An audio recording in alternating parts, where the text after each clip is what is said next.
Now at 6, sifting through the ashes, more help arrives in Maui as the death toll in that catastrophic fire continues to rise.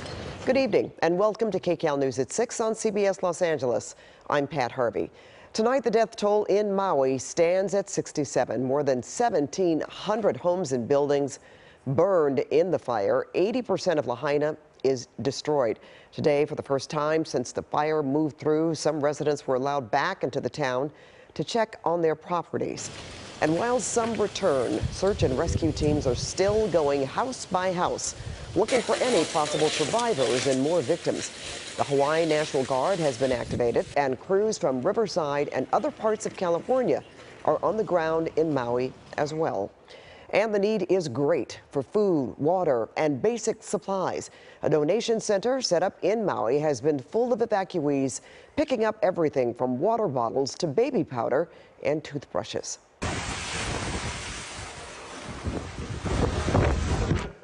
And tonight, harrowing new video from the night of the fire. It shows people frantically jumping into the ocean because they had nowhere else to go. They were pinned between the fast-moving fire and the water. And let's get right to KCAL News reporter Jeff Nguyen. He is live on the ground in Maui at an evacuation center at Maui High School. Good evening, Jeff. And good evening to you, Pat. You mentioned the evacuation center. It's also a donation site as well. If I may, let me go ahead and step aside so that Andre can kind of push in a little bit. Because you can see people walking in here with their donations. There's a mother and a little boy around the hedges right there. Look at that little boy carrying that huge bag right there, trying to donate and help the folks out here. We also want to roll some video so you can take a look at this. This is from a Mormon church just a few miles from where we are. About 200 evacuees have been provided with shelter and everyday essentials at the church. We saw a huge pile of clothing and warm food being served there. And earlier today, Pat, when we got off the plane this afternoon, we ran into Lori and Ronnie Stedman from Burbank.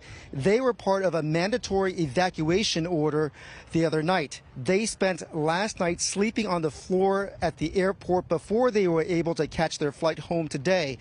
But before that, they ran from their hotel, and during the bus ride to the airport, they say that they saw miles and miles of scorched earth. We eventually were able to get on a bus, and we saw just horrible damage on the way back. You know, smoke still going up in some parts, and just, you know, this beautiful town just ravaged. So the president at the Mormon church tells us that most of the evacuees that are at his church right now are basically tourists who had to flee from Lahaina. As you look behind me, you can see folks are delivering more donations here. This man with a mahalo bag walking into the high school right now. The goal on Maui is to get as many tourists to go home as possible. That way, all the government agencies here can focus on the needs of the folks who actually live here on Maui. Pat? You know, Jeff, we can see some families in the background taking in supplies. Can you speak to the camaraderie, the kindness that you're seeing among the evacuees?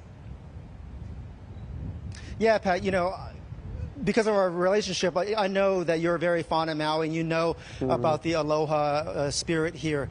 So last night, Lori and Ronnie Stedman, when they were sleeping on the ground, they said that a number of locals came up and said to them, if you need a shower, get in our car, we'll drive you home, and you can shower with us. Wow. And they said not only did they do that, but there were other people at the airport that were doing that as well. So all of these strangers just, you know, loving on one another, something like a shower, which in a time like this, it's also, you know, a symbol of dignity as well. Yes. The president over at the church, he said that they have been loading people up on buses so they could take them to nearby gymnasiums, you know, workout centers, so that they could have a shower as well.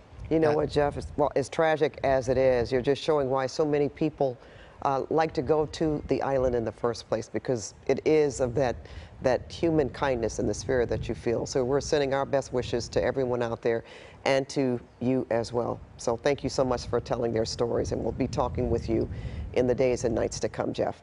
And we want to show you a new map that gives you a better feel for the scale of the destruction in Lahaina. You can see the before and after satellite images as we move the cursor here.